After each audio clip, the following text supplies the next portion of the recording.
Good evening, students. I welcome you all on behalf of ज्ञान गुरुकुल सफलता की नई उड़ान। जैसा कि आपको पता है कि जेकेपी कांस्टेबल की जो है वैकेंसीज लॉन्च हुई हैं, तो उन्हीं को ध्यान में रखते हुए ज्ञान गुरुकुल में एक योद्धा बैच जो है वो लॉन्च किया गया है, specifically keeping in mind the needs and the kind of preparation जो इस एग्जाम के लिए जरूरी है। मेरा नाम नाजुक है एंड बहुत सारे बच्चे मुझे पहले से जानते भी होंगे। जो नहीं जानते, मैं जो है करंट अफेयर्स और स्टैटिक जीके जो है वो लूंगी, और जो पोर्शन मैं कवर कर रही हूँ ये हमारी यूट्यूब की जो सीरीज है, ये यूट्यूब पे फ्री ऑफ कॉस्ट सबके लिए रन की जाएगी। तो ये सिर्फ जेकेपी कांस्टेबल के लिए नहीं है, ये आपकी जेके एसएसपी, आपका एसएससी, बैंक और बाकी सब कम्पिटिटिव एग्जाम्स जहाँ पे आपको करंट अफेयर्स और स्टैटिक जीके का पोर्शन रहता है, उस सब के लिए एप्लीकेबल है। सो ये जो आपका करंट अफेयर्स का लेक्चर है ये डेली आएगा। डेली शाम को 8 बजे और 8:30 बजे के बीच में हमारी ये कोशिश रहेगी कि ये लेक्चर जो है ये अपलोड हो जाए। किसी को कोई भी क्वेरी होती है, किसी को कोई भी डाउट होता है, प्लीज फील फ्री कि आप कमेंट सेक्शन में वो चीज जो है मेंशन कर दीजिए and I will try getting back to you as soon as possible. तो 15 मिनट से 20 मिनट के बीच में ये रहेगा। अदर देन दैट कभी कभार होता है कि करंट अफेयर्स में कोई ऐसा टॉपिक आ गया जो स्टैटिक के पॉइंट ऑफ व्यू से भी बहुत इंपॉर्टेंट है, तो उसके लिए जो है एक अलग से वीडियो बनाई जाएगी, अगेन 15-20 मिनट्स की, जो आपके साथ शेयर कर दी जाएगी यूट्यूब पर ही, right. So it is a free of cost initiative है ये। आप please spread the word and अपने फ्रेंड्स को, फैमिली को, नियर एंड डियर वंस को, सबको इस बैच के बारे में बताइए जो आपकी ये फ्री सीरीज जो चल रही है, ठीक है। So let us start with today's lecture. सबसे पहला है national maritime domain awareness centre. ये बेसिकली जो है एक सेंटर बनाने की बात की जा रही है। ये सेंटर क्यों बनाना है? इंडियन ओशन रीजन जो है आपका, इंडियन ओशन रीजन कौन सा? हिंद महासागर का, इंडियन सब कॉन्टिनेंट के आसपास जो आपका बे ऑफ बंगाल है, आपका इंडियन ओशन है, आपका अरेबियन सी है, उसकी सिक्योरिटी के लिए जो है उसमें कोऑपरेशन प्रमोट करने के लिए सेंटर की बात की जा रही है। इंडियन ओशन रीजन की अगर बात की जाए तो 38 कंट्रीज हैं जो इसको बॉर्डर करती हैं, और 2000 से ज्यादा आइलैंड्स जो हैं इस रीजन में आपको देखने को मिलेंगे, राइट। एक मोंटे कार्लो अग्रीमेंट हुआ था। मेरा आपसे सवाल है कि आप मुझे बताएंगे कि ये मोंटे कार्लो अग्रीमेंट कौन से साल में हुआ था? ये अग्रीमेंट भी इंडियन ओशन रीजन में स्टेबिलिटी और जो है कोऑपरेशन जो है प्रमोट करने के लिए, पीस, स्टेबिलिटी और कोऑपरेशन प्रमोट करने के लिए किया गया था।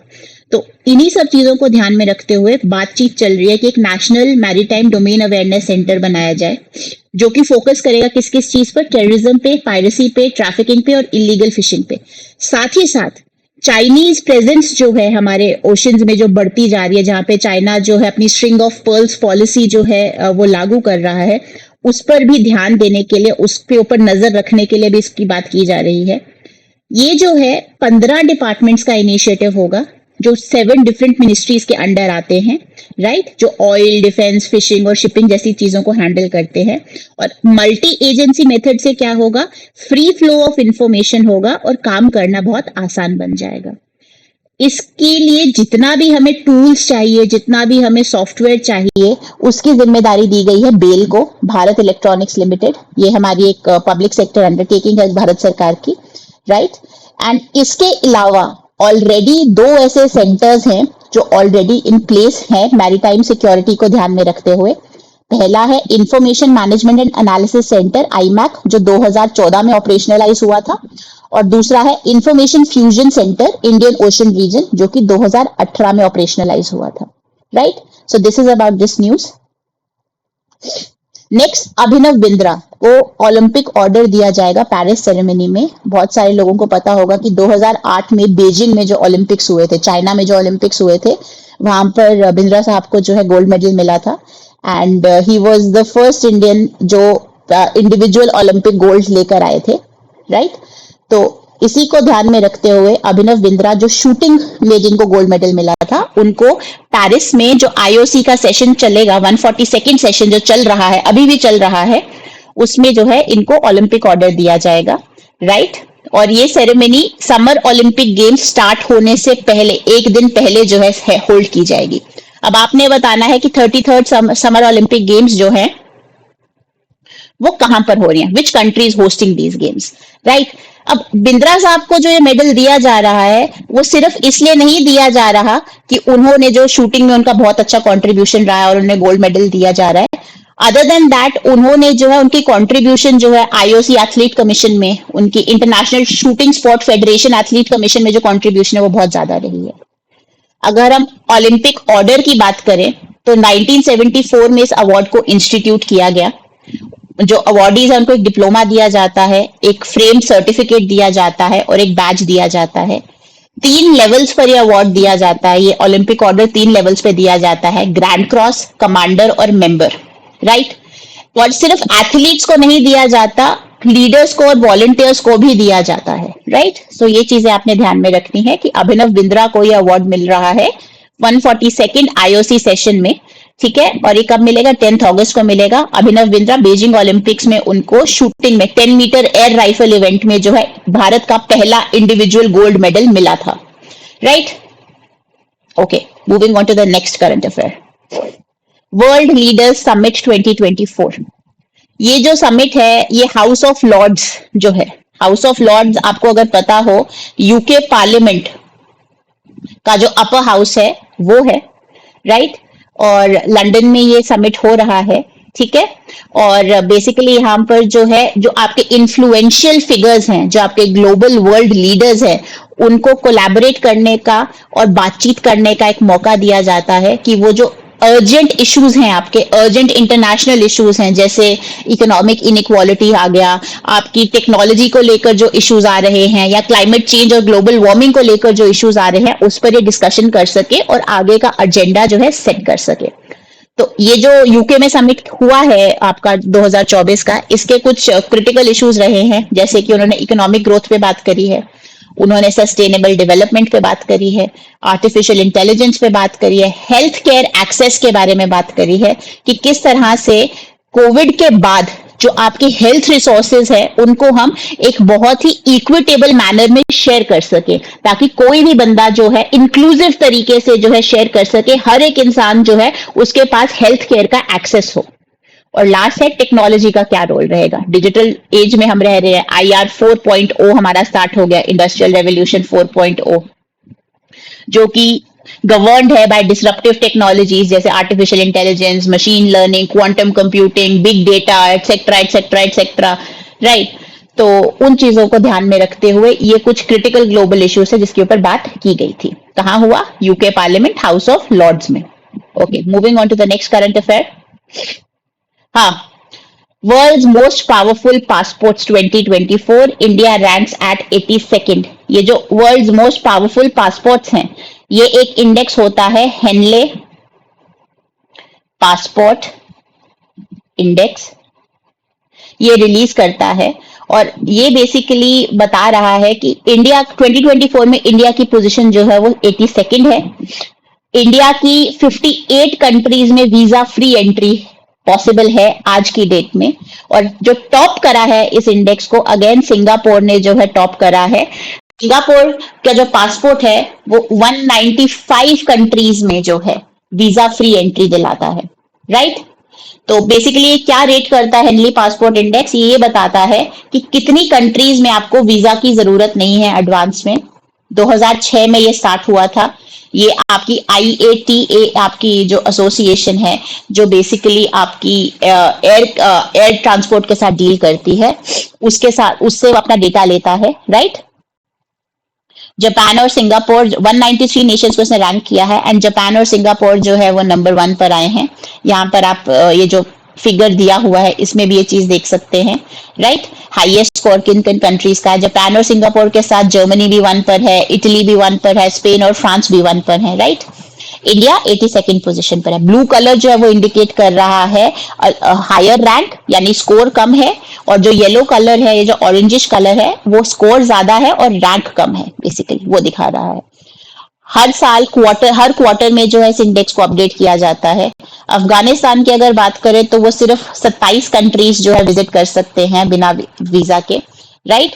तो बेसिकली गवर्नमेंट्स जो हैं डिस्कस करती हैं कि किस तरह से ग्लोबल मोबिलिटी को प्रमोट किया जाए और ट्रैवलिंग की फ्रीडम दी जाए। ट्रैवलिंग की फ्रीडम बोले तो कि वीजा फ्री एंट्री हमने सिटीजन को दें, पहले वीजा नहीं लगाना, पहले स्क्रूटनाइज नहीं करना कि ये सिटीजन यहाँ आएगा तो हमें हार्म तो नहीं करेगा, क्या नहीं करेगा, वो सब, राइट और इंटरनेशनल रिलेशंस के ऊपर जो है ये बहुत एक इम्पॉर्टेंट जो है लाइट डालता है, एक रिप्रेजेंट करता है कि भाई किस तरह के इंटरनेशनल रिलेशंस उस कंट्री के हैं। एक कंट्री जिसका पासपोर्ट पावरफुल है, इट शो केसेस की उस कंट्री की जो सॉफ्ट पावर है, जो उसके डिप्लोमेटिक टाइज है, जो उसके इंटरनेशनल रिलेशंस है बाकी कंट्रीज के साथ, वो बेटर है। ठीक है, next current affair, Rajiv Gandhi civil Abhaya Hastham scheme launch by Telangana. Basically एक पुरानी स्कीम है तेलंगाना में, लेकिन जो चीफ मिनिस्टर हैं तेलंगाना के रेवंत रेड्डी जी, उन्होंने बोला कि भाई अनएम्प्लॉयमेंट जो है बहुत ज्यादा बढ़ रही है, तो हम क्या करेंगे, हम जो है डेटा कलेक्ट करेंगे, ठीक है, हर गवर्नमेंट ऑफिस में by the month of March, June तक हम वो जो है उस कैलेंडर में उसकी जो है पोजीशन निकाल देंगे, जॉब नोटिसेस निकाल देंगे, नोटिफिकेशंस निकाल देंगे, और दिसंबर तक हम उसकी रिक्रूटमेंट कंप्लीट कर देंगे। तो मार्च में डेटा कलेक्ट किया कितनी वैकेंसी है, जून में नोटिफिकेशन निकाल ली, और दिसंबर तक जो है हम अपना रिक्रूटमेंट कंप्लीट करके वो जितनी वैकेंसीज है वो सारी फिल कर देंगे, सो दैट अनएम्प्लॉयमेंट का जो इशू है वो हम रिजॉल्व कर सके हर साल। ठीक है, तो बेसिकली एक स्ट्रक्चर्ड मेथड बनाने की बात कर रहे हैं, जहां पे हायरिंग प्रोसेस जो है उसको जो है कंसिस्टेंट बनाया जाए, उसको जो है उस पर ध्यान देकर जो है बच्चों के करियर के साथ मजाक ना किया जाए। बच्चों के करियर के साथ मजाक तो हमारे यहाँ पर भी हो ही रहा है। रिक्रूटमेंट का नोटिस कब निकलता है, पेपर कब होता है, पेपर कब कैंसिल हो जाता है, कुछ पता नहीं है। इसके अलावा इस स्कीम में दो और पैरामीटर्स हैं जहां पर वो विडोड वुमेन को एक वन टाइम ग्रांट देते हैं 1 लाख रुपए की, सो दैट वो फाइनेंशियली उनको सपोर्ट कर सके, स्पेशली टारगेटिंग दोस्त जो बिलो पॉवर्टी लाइन है। दूसरा कि वो स्किल डेवलपमेंट को भी जो है प्रमोट करते हैं, वो कहते हैं कि आप अपनी स्किल्स को डेवलप करिए सो दैट आपके पास लाइवलीहुड कमाने का, अपनी जीविका कमाने का कोई ना कोई तरीका हो। तो ये दो कंपोनेंट्स भी इसी स्कीम के हैं। ठीक है, okay, moving on to the next current affair. Researchers discover dark oxygen production on sea floor. Pacific Ocean में, स्पेसिफिकली जो आपका नॉर्थ पैसिफिक ओशन है, वहां पर एक जोन है क्लैरियन क्लिपर्टन जोन। वहां पर रिसर्चर्स को जो है उन्होंने डार्क ऑक्सीजन नामक एक ऑक्सीजन की स्पीशीज जो है वो डिस्कवर करी है। Sorry, excuse me. Nature geo science में ये रिसर्च पब्लिश हुई है। अब ये क्यों इंपॉर्टेंट है? ट्रेडिशनली हम लोग कहते थे कि भाई ऑक्सीजन जो है वो फोटोसिंथेसिस के थ्रू ही रिलीज होता है। जो ग्रीन प्लांट्स है वो कार्बन डाइऑक्साइड लेते हैं और वो ऑक्सीजन को रिलीज करते हैं। बट जब हम डीप सी में, सी फ्लोर पर जो है ऑक्सीजन फॉर्मेशन की बात करें, तो वहां पे तो कोई ग्रीन प्लांट्स नहीं है जो फोटोसिंथेसिस कर सके, क्योंकि फोटोसिंथेसिस के लिए प्राइमरी कंडीशन क्या है कि उनको सनलाइट की जरूरत है। इतनी डेप्थ पे सनलाइट तो जाती नहीं है। इनको ये जो ऑक्सीजन मिला है ऑलमोस्ट 4000 मीटर बिलो सी लेवल की डेप्थ पर मिला है, तो इतनी डीप तो सनलाइट जाती नहीं, तो वहां पे ऑक्सीजन जो है वो कैसे प्रोड्यूस हो रहा है? सो this is why it is important. अब इन्होंने ये जो ऑक्सीजन फाइंड किया, इनको ये मिला पॉलीमेटालिक नोड्यूल्स में। अगर आपको पता हो, जो आपका सी फ्लोर है वहां पर माइनिंग की जाती है, उस माइनिंग में पॉलीमेटालिक नोड्यूल्स को माइन किया जाता है, जिसमें हमें मेटल्स मिलते हैं, जैसे कि आपका कोबाल्ट है, निकल है, लिथियम है। आज की डेट में ये सारे मेटल्स बहुत इंपॉर्टेंट है, प्रेशियस मेटल्स है। लिथियम से बैटरीज बन रही हैं, कोबाल्ट और निकल से जो है अलॉयज वगैरह बनते हैं। तो हम जब उनको वहां से माइन कर रहे हैं, उनके साथ साथ उन नोड्यूल्स में डार्क ऑक्सीजन भी मिल रहा है। ये पॉलीमेटालिक नोड्यूल सिर्फ ये मेटल्स नहीं बना रहे हैं, ये डार्क ऑक्सीजन भी प्रोड्यूस कर रहे हैं। तो इंटरेस्टिंग क्यों है भाई? माइनिंग हम उनकी कर रहे हैं, लेकिन अब क्या पता इन पॉलीमेटालिक नोड्यूल्स की जो है इंपॉर्टेंस जो है वो जरूर इसलिए ज्यादा हो गई कि भाई सी में, अंडर सी जो है लाइफ आपकी सर्वाइव करती है, उनको जिंदा रहने के लिए भी तो ऑक्सीजन की जरूरत होती है। तो क्या पता ये पॉलीमेटालिक नोड्यूल्स जो है उन ऑर्गेनिजम्स को ऑक्सीजन जो है प्रोवाइड कर रहे हैं। सो अभी इसके ऊपर रिसर्च और जरूरी है। बट डार्क ऑक्सीजन ऐसा ऑक्सीजन जो फोटोसिंथेटिक एक्टिविटी से नहीं बन रहा, कहाँ मिला है? क्लैरियन क्लिपर्टन जोन में मिला है। ये कहां पर है? ये आपका नॉर्थ पैसिफिक ओशन में है। यहाँ पर देखिए नॉर्थ अमेरिका आ गया, इस तरफ आपका नीचे ऑस्ट्रेलिया आ गया, यहाँ पर आपका एशिया आ गया। तो यहाँ पर नॉर्थ पैसिफिक ओशन में ये क्लैरियन क्लिपर्टन जोन में मिला है। ठीक है, okay, moving on to the next current affair. इनकी हेडिंग्स मुझे समझ नहीं आई तो क्या दूं, तो FAO, food and agricultural organisation, जो यूएन की एक स्पेशलाइज्ड ऑर्गेनाइजेशन है, इनका हेडक्वार्टर्स कहाँ है? कमेंट सेक्शन में जल्दी से बताओ एफएओ का हेडक्वार्टर कहाँ पर है। तो उन्होंने बताया है कि इंडिया में जो फॉरेस्ट एरिया है वो 2010 से 2020 के बीच में जो है बढ़ा है। कितना बढ़ा है? 2,66,000 हेक्टेयर्स जो है बढ़ा है। और इस अचीवमेंट की वजह से India has been placed third globally in increasing its forest area. China जो है उनका सबसे ज्यादा था, उसके बाद ऑस्ट्रेलिया का ज्यादा हुआ और थर्ड पोजीशन पर है इंडिया, राइट। इनफैक्ट इस रिपोर्ट में ये भी बताया गया कि डिफॉरेस्टेशन रेट्स जो है काफी सारी कंट्रीज में वो डिक्लाइन हुए हैं। जैसे इंडोनेशिया है, वहां पे 8.4% डिक्लाइन देखा गया है 2021 से 2022 के बीच में।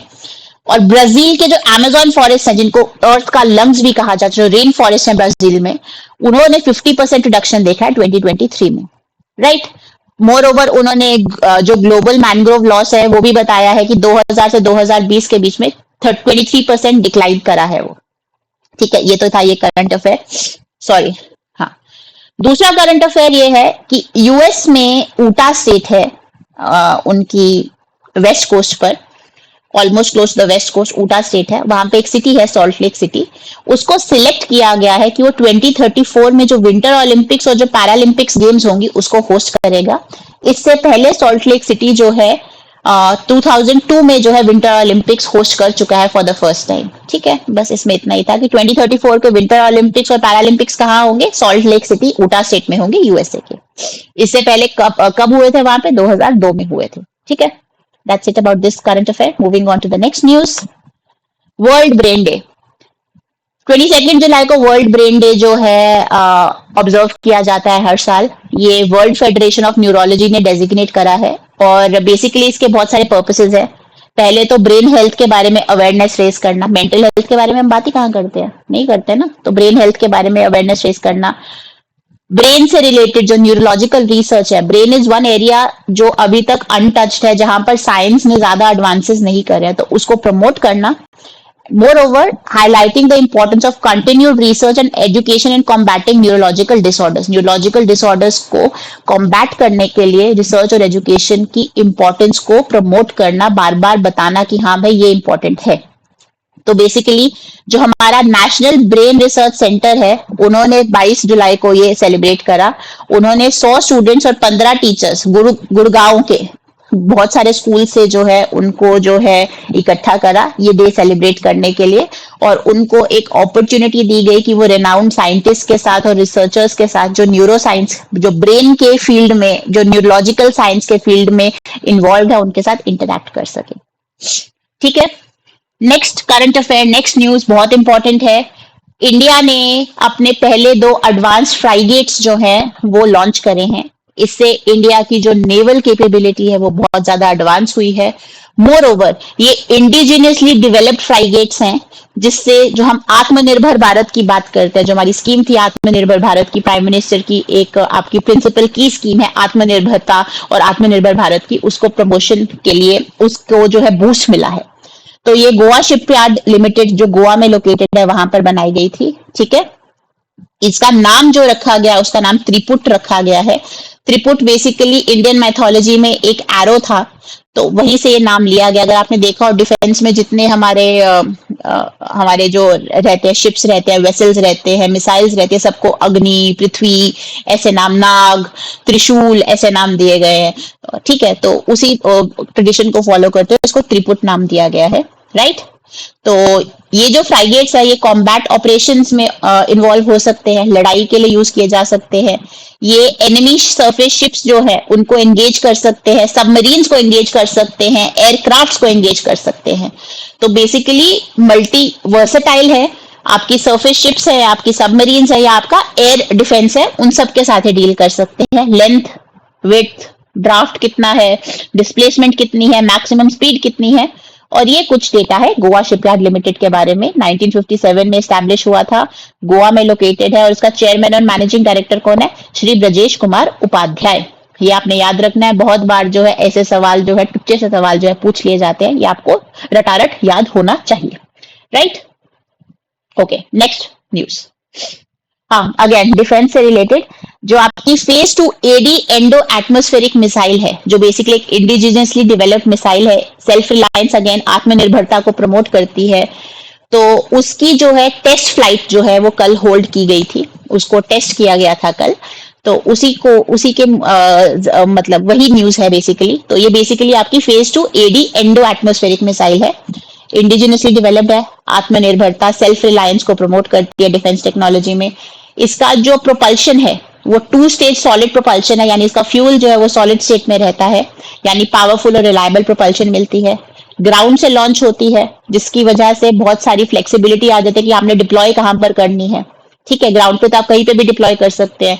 एयर में और सी में थोड़ी सी दिक्कत आ जाती है कि जहां पर आपका वेसल होगा या व्हीकल होगा वहीं से आपको डिप्लॉय करनी है। ठीक है, तो बेसिकली ये क्या करती है, ये एक डिफेंस सिस्टम है, ये आपका एक बैलिस्टिक मिसाइल डिफेंस सिस्टम है, जो किसी भी जो एनिमी बैलिस्टिक मिसाइल है उसको इंटरप्रेट करती है एंडो या लो एक्सो एटमोस्फेरिक रीजन में, और उसको जो है डिस्ट्रॉय करती है, उसको रोकती है टारगेट एरिया पर पहुंचने से। डीआरडीओ की बहुत सारी लेबोरेटरीज ने इसको बनाया है, राइट। और अगर डीआरडीओ की बात करें तो चेयरमैन अभी फिलहाल कौन है, समीर वी कमात। डीआरडीओ 1958 में बना था और हेडक्वार्टर्स कहां पर है, न्यू दिल्ली, इंडिया में। ठीक है, तो इसका कल टेस्ट रन किया गया था। ओके, ये एक बैलिस्टिक मिसाइल डिफेंस सिस्टम है। Moving on to the next news, world heritage committee meeting. दो चीजों के लिए इंपॉर्टेंट है कि इस बार ये वर्ल्ड हेरिटेज कमेटी मीटिंग जो है दिल्ली में होल्ड की जा रही है, भारत मंडपम में, जिसका पहले नाम था प्रगति मैदान, अब जो है वो भारत मंडपम नाम कर दिया गया, तो वहां पे होल्ड की जा रही है। ये कमेटी जो है हर साल मिलती है, और इसकी क्या रिस्पॉन्सिबिलिटी है कि भाई वर्ल्ड हेरिटेज साइट की लिस्ट में जो जो आपके इंक्लूजन होनी है उनको जो है डिसाइड, उनके ऊपर डिसीजन लेना कि क्या इसको इंक्लूड किया जाएगा या इंक्लूड नहीं किया जाएगा। तो इस साल जो दिल्ली में मीटिंग हो रही है वहां पे 27 nominations, 27 nominations from around the world, उनको एग्जामिन किया जाएगा, जिसमें से इंडिया की जो कल्चरल प्रॉपर्टी में कल्चरल साइट की जो नॉमिनेशन है वो इंडिया के मोइदम। मोइदम क्या है, बेसिकली अहोम डायनेस्टी जो है, अहोम डायनेस्टी कहाँ थी, Ahom dynasty around the Brahmaputra river इनकी जो है सेटलमेंट थी, और 12th से 18th सेंचुरी के बीच में वहां पे सेटल्ड थे। कहा जाता है कि ये चाइना से आए थे, तो अराउंड द ब्रह्मपुत्र रिवर इन्होंने जो है अपना जो सिविलाइजेशन है वो बिठाई थी। तो उन्हीं का जो बेरियल सिस्टम था, माउंट बेरियल सिस्टम था, उसको जो है इंडिया ने कल्चरल प्रॉपर्टी के तौर पर नॉमिनेट करा है इसी कमेटी के मीटिंग में, जहां पे इस पे डिसीजन लिया जाएगा, राइट। अच्छा, one of the most reward sites जो थी वो थी चोराइडियो, जहां पे उन्होंने अपनी पहली कैपिटल बनाई थी अंडर देयर किंग चाओलुंग सियुकाफा। और ये पटकाई हिल्स जो है, पटकाई बम है नॉर्थ ईस्ट इंडिया में, आप मैप पे, इंडिया के मैप पर देख सकते हैं, राइट। गारो खासी जो आपकी नागा गारो खासी हिल्स है, उसके आगे जाकर एक एक्सटेंशन है पटकाई बम हिल्स की। तो वहां पर उसकी फुट हिल्स में इन्होंने चोराइडियो जो है वहां पे अपनी एक रेवर्ड साइट जो है सेटअप करी थी, और इस सेक्रेड साइट को चेराई दोई या चेतम दोई भी वो कहा जाता है, जहां पर ये अपने बेरियल्स को जो है प्रमोट करते थे। तो यही चोराइडियो है जहां पे मोइदम्स आपको दिखने को मिलेंगे, और इसी को जो है कल्चरल प्रॉपर्टी की तरह पे, कल्चरल हेरिटेज की तरह पे इंडिया ने नॉमिनेट करा है, राइट। तो दो इंपॉर्टेंट न्यूज, दिल्ली में हो रही है इस साल की मीटिंग, और दूसरा 27 नॉमिनेशंस में से इंडिया की जो एंट्री है कल्चरल प्रॉपर्टी के अंडर वो है इंडिया के मोइदम्स, जो बेसिकली अहोम डायनेस्टी के बेरियल्स, माउंट बेरियल्स को रिप्रेजेंट करते हैं। ठीक है, moving on to the next news. Vibhuti Bhushan Nayak जो हैं उनको आईसीएमए का जो है प्रेसिडेंट इलेक्ट कर दिया गया है। आईसीएमए क्या है, institute of cost accountants of India, institute of cost accountants of India, जो कि एक प्रोफेशनल अकाउंटेंसी बॉडी है जो मिनिस्ट्री ऑफ कॉर्पोरेट अफेयर्स के अंडर आती है। तो he is the 67th president 2024-2025 के लिए, और ओडिशा के हैं ये, ठीक है। थर्ड कॉस्ट अकाउंटेंट हैं ओडिशा से जो इस रोल को फिल कर रहे हैं, और ये डीजीएम फाइनेंस जो है ओपीटीसीएल से ये रिटायर हुए हैं।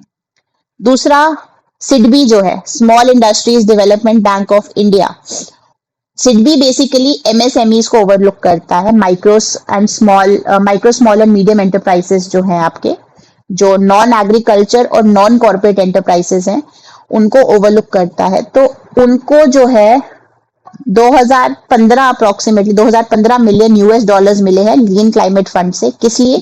ताकि वो इन पैसों का इस्तेमाल करके एमएसएमईज में जो क्लाइमेट चेंज को से रिलेटेड आपकी टेक्नोलॉजीज हैं जिससे वो क्लाइमेट चेंज को के साथ अडेप्ट कर सकते हैं, क्लाइमेट चेंज को मिटिगेट कर सकते हैं, वो इनकलकेट कर सके। So this is all about this news. Next, Mukesh ji जो बहुत ही एक लेजेंडरी सिंगर है, उनका 100th बर्थडे था। तो मिनिस्ट्री ऑफ कल्चर ने बेसिकली जो है उनके 100th बर्थ एनिवर्सरी पर एक स्टैंप निकाली है। ये स्टैंप नीचे दिखाई जा रही है। उनके बेटे जो नितिन मुकेश हैं, बॉलीवुड के एक अभिनेता रह चुके, एक्टर रह चुके, और उनके आगे बेटे नील नितिन मुकेश। तो नील नितिन मुकेश के जो दादाजी हैं, उनके 100th बर्थडे पे मिनिस्ट्री ऑफ कल्चर ने क्या किया है, उन्होंने उनके लिए एक कमेमोरेटिव स्टैंप निकाली है। ठीक है, इंडियन म्यूजिक में जो है उनका बहुत कंट्रीब्यूशन रहा है, पुराने गाने बहुत अच्छे गाते थे। अनदर करंट अफेयर, एनटीपीसी जो है आपका नेशनल थर्मल पावर कॉर्पोरेशन, उन्होंने हरियाणा गवर्नमेंट के साथ जो है ग्रीन चारकोल प्लांट्स बनाने का 2 जगह पर, फरीदाबाद में और गुड़गांव में, ग्रीन चारकोल प्लांट्स बनाने का जो है एमओयू साइन किया है। ग्रीन चारकोल प्लांट्स क्या करेंगे? जो आपका बेसिकली डेली वेस्ट है, जो बायोडिग्रेडेबल वेस्ट है, जो उसको इस्तेमाल करके उसको जलाकर वो चारकोल बनाएंगे। इससे वेस्ट मैनेजमेंट भी प्रमोट होगा, आपका सस्टेनेबल वेस्ट मैनेजमेंट होगा, और साथ ही साथ एनर्जी प्रोडक्शन के लिए भी उसको भी जो है इंप्रूवमेंट देखने को मिलेगी, उसको भी बूस्ट मिलेगा। तो कहां पे? फरीदाबाद में और गुरुग्राम में। एनटीपीसी ने किसके साथ साइन किया है? गुरुग्राम और फरीदाबाद की जो म्यूनिसिपल कॉर्पोरेशन है उनके साथ ये एमओयू साइन किया है। ठीक है। ऑस्कर पियास्त्री जो है उन्होंने अपना पहला F1 टाइटल जो है हंगेरियन ग्रैंड प्री पर जीता है। ये आपकी बेसिकली कार रेसिंग जो होती है वो करते हैं। ठीक है, तो फर्स्ट उनको मिला है, और दूसरी पोजीशन पर आपके लैंडो नॉरिस हैं। लैंडो नॉरिस और ऑस्कर पियास्त्री दोनों जो है मैक्लारेन कंपनी, जो है मैक्लारेन की जो गाड़ियां चलती है उनको जो है उनके रिप्रेजेंटेटिव्स थे। ठीक है, तो पियास्त्री ने जीत लिया। लास्ट लैप में आकर 68 लैप में आकर जो है उन्होंने ओवरटेक किया था नॉरिस को। और लुइस हैमिल्टन जो एक लेजेंड है आपकी फॉर्मूला 1 रेसिंग में, तो उन्होंने 3rd स्पॉट लिया है, और वो जो है वो मर्सिडीज को रिप्रेजेंट करते हैं। ठीक है, बस इतना ही। ऑस्कर पियास्त्री ने अपना पहला जो है फॉर्मूला 1 टाइटल जो है जीता है हंगेरियन ग्रैंड प्री में। नेक्स्ट, पेटीएम ने जो है एक्सिस बैंक के साथ जो है पार्टनर किया पीओएस सॉल्यूशंस देने के लिए। पीओएस क्या है? पॉइंट ऑफ सेल सॉल्यूशंस देने के लिए मर्चेंट्स को, और जो बैंक्स हैं for store management of banks और इन सब चीजों के लिए। तो बेसिकली एक पेटीएम की टेक्नोलॉजी जो है वो एक्सिस बैंक के जो मर्चेंट नेटवर्क है वो इस्तेमाल करेंगे। पॉइंट ऑफ सेल जो सोल्यूशन है वो प्रोवाइड करने की कोशिश की जा रही है। तो पेटीएम ने किसके साथ पार्टनर करा है? एक्सिस बैंक के साथ। पेटीएम के ऊपर अभी बहुत सारी रेगुलेशंस और रूल्स एंड रेगुलेशंस जो है आरबीआई ने लगाई थी। तो उसके बाद एक्सिस बैंक एक पहला ऐसा आपका बैंक था जो आगे आकर जिन्होंने पेटीएम की मदद करी। तो अब इन्होंने पीओएस सॉल्यूशंस के लिए जो है पार्टनर कर लिया है। Okay, moving on. Next, Mudra loans limit double to ₹20 lakh in huge boost to MSMEs. अभी रिसेंटली बजट आया है, बजट 2024-25 अभी कल ही डिस्कस हुआ था। बजट के रिगार्डिंग जो क्लास है वो हम थोड़ी सी लंबी रखेंगे और वो सैटरडे को रखेंगे, so don't forget to join that class. But अगर आपको पता हो मुद्रा लोन्स जो क्या है, बेसिकली माइक्रो फाइनेंसिंग लोन्स की बात हो रही है यहाँ पर। मुद्रा योजना जो सरकार की है, तो उसका इंफोग्राफिक यहाँ पर दिया गया है। राइट, तो 3 कैटेगरीज में लोन दिए जाते थे, शिशु, किशोर और तरुण। शिशु की लिमिट जो थी वो 50,000 तक थी, किशोर की 50,000 से 5 लाख, और तरुण की 5 लाख से 10 लाख। लेकिन अब जो रीसेंट बजट आया है, यूनियन बजट 2024-2025 में, उसमें बोला गया है कि तरुण के अंदर जो ये लिमिट हमने 10 लाख की लगाई है, अब ये हम 20 लाख की कर देंगे। ठीक है, सिर्फ उन लोगों के लिए जिन्होंने अपने पुराने लोन्स चुकाए हैं, जिन्होंने पुराने लोन्स का भुगतान किया है, उन्हें ही 20 लाख तक के लोन्स मिलेंगे। जिन्होंने नहीं करा है उनको नहीं मिलेगा। ठीक है, तो you can read about this infographic here कि मिनिमम एज क्या है, मैक्सिमम एज क्या है, एलिजिबल एंटिटीज कौन सी होती हैं, जिनके कोई क्रिमिनल रिकॉर्ड नहीं वही सिटीजन इसके लिए अप्लाई कर सकते हैं। पब्लिक एंटरप्राइजेस जो है कौन कौन से एलिजिबल एंटरप्राइजेस है, कौन कौन अवेल कर सकता है, एप्लीकेंट्स कौन कौन है। नेक्स्ट, आरबीआई ने 406 मिलियन डॉलर्स के जो बॉन्ड्स हैं वो बेचे हैं आफ्टर जेपी मॉर्गन ने जो है उनको मार्केट बॉन्ड इंडेक्स में जो है इंक्लूड करा। इंडिया को इंक्लूड किया गया जेपी मॉर्गन एंड चेस के इमर्जिंग मार्केट बॉन्ड इंडेक्स में। जेपी मॉर्गन एंड चेस का एक इमर्जिंग मार्केट बॉन्ड इंडेक्स है, इंडिया को उसमें इंक्लूड किया गया।